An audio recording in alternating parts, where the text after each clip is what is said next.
Quería compartir con ustedes un dato del portal Zonaprop, que es justamente uno de los portales más importantes en cuanto a compra, venta, alquileres de inmuebles.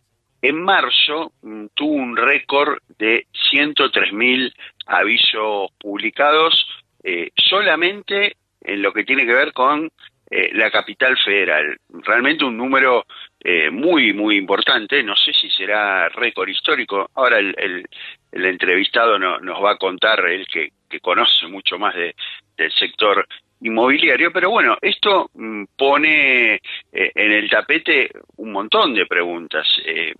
Bueno, obviamente hay mucha gente con necesidad de desprenderse de un inmueble y no hay tanta gente dispuesta a comprar, o por lo menos que tenga el dinero para hacerlo. Y por eso queríamos, le decía, convocar a un especialista que nos cuente un poco más cómo ve este panorama. Él es Ariel Rodríguez, es integrante de Value Bet Inmuebles, y ya lo tenemos del otro lado de la línea. Ariel, soy Gustavo Grimaldi, ¿cómo te va?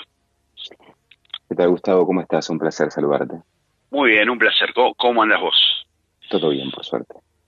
Bueno, hablábamos un poco sobre esta situación que se está dando en estos momentos. Bueno, vos sos el responsable de una empresa que justamente se dedica al negocio de la compra y venta de inmuebles. Venimos hablamos durante todo el año pasado de cómo obviamente golpeó la pandemia al sector, cómo golpeó a la gran mayoría de las industrias.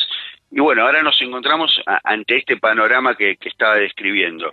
Y contanos vos, bueno, decía, ¿esto es récord, digo, este número de más de 100.000 inmuebles, por lo menos a disposición para vender? Es récord histórico, sí. Es récord histórico. Así que a tu pregunta, sí, respondo afirmativamente. No hay otro caso similar por lo menos de que tengo uso de razón, hace 28 años que ejerzo, de tal magnitud de inmuebles a la venta. ¿Y esto a qué lo podemos atribuir? Bueno, hablamos de, obviamente, necesidad de mucha gente a lo mejor de desprenderse de un activo, necesidad de hacerse de cash, de efectivo, y del otro lado del mostrador, no tanta gente no con ganas, a lo mejor sí tengan muchas ganas, pero no con el dinero para poder hacer frente a esa operación. Bueno, a ver, las causas de la sobreoferta, Gustavo, son demasiadas. Te destacaría por lo menos las de mayor importancia. Primeramente, los precios, sin ninguna duda. A ver, si bien un porcentaje de inmuebles han tenido una corrección e incluso una baja, claramente no han sido lo suficientemente atractivas, masivas o consecuentes para, como bien decís, un mercado comprador notablemente reducido y confundido, ¿no? Vos pensás que se estima que la reducción de los precios de publicación, ¿sí?, de los departamentos en la Ciudad de Buenos Aires entre marzo 2020 y enero 2021 fue del 6,1%. Y de marzo a marzo, o sea, marzo 2020 a marzo 2021, es decir, interanual, fue entre el 8 y el 9%, lo cual claramente no es una baja significativa. Claro. Eso por un lado. Después, a ver, te puedo mencionar la escasa rotación. Ten en cuenta que llevamos un proceso recesivo de casi 29 meses de forma discontinuada, si no continuada, discontinuada, pero son 29 meses. Otro de los puntos muy importantes que agregaron oferta son obviamente la renta deficitaria, la inseguridad jurídica producida por la ley de alquileres y los decretos establecidos y prorrogados. Sumemos a esto el contexto pandémico, ¿no? Claramente, sí, claro, por el cual estamos atravesando. O sea, todo este combo sumó a la venta una enorme cantidad de inmuebles que eran destinados, por ejemplo, a renta con destino habitacional o con fines turísticos. Y como frutilla del postre, por llamarlo de alguna manera sutil, sin duda alguna, la continua sobrevaloración de las tasaciones con el fin de captar el producto sin importar si en ese precio no es vendible, lo cual no solo colabora con la sobreoferta, sino también que agrega sobreapreciación. Y es más, te diría que estamos ante tal vez la mayor distorsión de precios. O sea, yo creo que estamos ante una de las más dispares de la historia. entremos un poco en eso. Vos me decís que en muchos casos se da que la evaluación es mucho más alta de lo que tendría que ser. ¿Y a qué lo atribuís eso? Bueno, a ver, son métodos de trabajo, ¿no?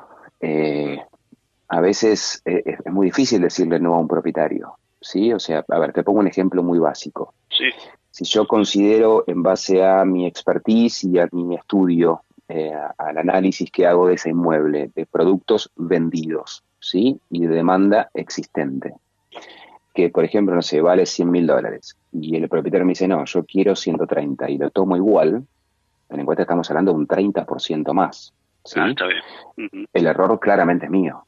claro, Mío como inmobiliaria, ¿no? Es sí, decir, sí, porque si sí, no, para qué taso? O sea, ¿para qué hago todo un análisis de cuánto vale ese inmueble y cuánto, obviamente, cuál es el precio que el mercado comprador puede convalidar si después lo tomo un 20 o un 30% más caro? claro. Ujú. Y ese inmueble, A por ver, supuesto, que es muy difícil después venderlo, ¿no? bueno, pero eso es un tema de captar producto. O sea, a ver, yo nunca, digamos, estoy en contra, cada cual trabaja como quiere y como puede, y esto no es hablar mal de nadie, ¿no? Porque obviamente tener un stock muy grande de propiedades genera en términos de marketing un alto nivel de exposición. Pero la verdad que sería importante saber después cuánto de ese stock es realmente Claro, vendible y cuánto no. claro, claro. Sí, sí. Pero pensá que también genera confusión. Este es el punto. Siempre digo que, a ver, el comprador no sabe en cuánto comprar ni cuándo comprar. O sea, no sabe cuándo es oportuno hacerlo ni en cuánto. Entonces, si, a ver, generamos realmente esa confusión y encima en un mercado sobreofertado y sobreapreciado, bueno, tenemos un combo catastrófico. Sí, sí, está clarísimo. Y vos muy bien nos indicabas que mucho tiene que ver en este aumento de stock de propiedades, lo que tuvo que ver obviamente con la ley de alquileres y que mucha gente sacó su propiedad de alquiler y la puso a la venta. También teniendo en cuenta que el negocio del alquiler cada vez es menos rentable, ¿no? En la Argentina. Digo, ¿hay un cálculo de cuánta gente o cuántas propiedades pasaron de alquiler a venta en el último tiempo? No hay un cálculo exacto, pero se estima que ronda más o menos el 25-27%. Ajá, 25 de Lo, estos 103.000 más o menos. exacto. Y ten en cuenta que, a ver, como te decía antes, no solamente los que estaban destinados a renta habitacional, Sí, que sí, eso sí lo generó la ley de alquileres y las prórrogas de los decretos, sino también todo lo que estaban destinados a fines turísticos, claro, que eso lo claro. generó la pandemia misma, ¿no? O Sí, sea, sí, a ver, claro, claro. no es un tema de decisiones de gobierno ni de leyes, No, no, es un claro, tema de claro. contexto actual. Los que lo tenían en, bueno, lo podemos nombrar Airbnb, dijeron, bueno, obviamente no vale la pena tenerlo acá, vamos a vender la propiedad. Algo Claro, parecido. no tenés demanda, es una realidad, Claro, no tenés turismo. claro, claro. ¿Y qué, digamos, qué panorama se ve para los próximos meses? Digo, ante este sobrestock, ¿va a pasar algo con los precios? ¿Crees que puede llegar a haber oportunidades? ¿Crees que los precios definitivamente este año se van a sincerar? Yo lo veo muy difícil, muchos hablan de que tocó el piso, Ujú, lo cual a mí en lo personal me llama poderosamente la atención. Yo lo que digo que para quien tiene la liquidez es una oportunidad. A ver, cuando ujú, vos tenés una gran oferta, te genera la posibilidad de tener varias opciones claro, y obviamente negociar en consecuencia. Entonces yo siempre trato de animar a los compradores en ese punto, de que se animen y que hagan contraofertas. Nosotros estamos para intermediar y por supuesto no se nos tiene que quedar ningún anillo a la hora de entablar una negociación. Y cuando vos, reitero, tenés una sobreoferta de inmuebles, tenés muchas opciones, podés tener variables. Y en esas variables te da claramente la oportunidad de negociar. claro. El que tiene hoy dólares en la mano tiene un poder importante, digamos. Ujú. Y, Exactamente. y por otro lado está, obviamente, la falta de crédito que es, digamos, del otro lado de la moneda, ¿no? Que eso tampoco se ve, por lo menos en el corto y mediano plazo, que pueda llegar a cambiar. Bueno, a ver, Yo el otro día comentaba, me preguntaron cuáles son las claves para resolver esto, ¿no? Hermosa pregunta, ¿no? Ojalá la tuviera. Sí, sí, por supuesto, pero a ver, vamos a lo básico. Estabilidad inflacionaria primero, ¿sí? No estoy hablando de baja de inflación, porque en Argentina me parece como utópico, ¿no? Pero por lo Sí, sí, menos claro. estabilidad inflacionaria, o sea, trato de ser un poco más medido, ¿no? En el pedido. Obviamente seguridad jurídica. Claramente créditos flexibles e incluso con tasas deficitarias para el acceso a la primera vivienda, cosa que ya sucedió, o sea, no es que nunca lo ha hecho Argentina. Créditos blandos para la inversión de inmuebles. Declaración impositiva para generar competitividad respecto a otros países de la región. Eso también es muy importante, porque hoy tenés muchos comparadores que están derivando su inversión a otros países, Claro. dentro de la región. O sea, no hablemos de Estados Unidos o de Europa, dentro de la No. región. Paraguay, por ejemplo. Paraguay, Chile, Brasil mismo. Entonces, Perú, a ver, Sí, sí. tenemos que generar competitividad desde adentro. Después, blanqueo de capitales destinados exclusivamente a la adquisición de inmuebles nuevos y usados. Y sin duda alguna, Gustavo, y esto es muy personal, establecer parámetros de tasaciones que permitan cesar realmente la enorme disparidad de precios. Eso es lo que tiene que generar el sector. Me parece que son los puntos claves. Es un combo fuerte, es un combo grande, algunos suenan utópicos, ¿sí? Pero son cosas que ya sucedieron, que se hicieron. Entonces, y te reitero, no hablo ni siquiera de bajar la inflación, ¿sí? Hablo de estabilizarla. Y en este último punto que nos mencionabas, el tema de disparidad de precios, obviamente tiene que haber un acuerdo general entre las diferentes, tus diferentes colegas, digamos, Por y supuesto. sabemos que también hay ahí no, no sé si es una compulsa interna o cómo llamarlo, pero por ejemplo, hay diferente tipo de empresas en este sentido, a lo mejor el ejemplo más claro es el ejemplo de RIMAX, ¿no? Que bueno, que incluso estuvo en medio de polémicas el año pasado, y empresas que a lo mejor son empresas familiares, que trabajan desde hace tiempo, que tienen otro tipo de metodología. Digo, es muy difícil juntarse todos y llegar o tratar de llegar a un acuerdo en ese sentido, en el sentido este de la disparidad de precios, ¿no? Difícil es. En Argentina todo es difícil. Es una realidad. Imposible no.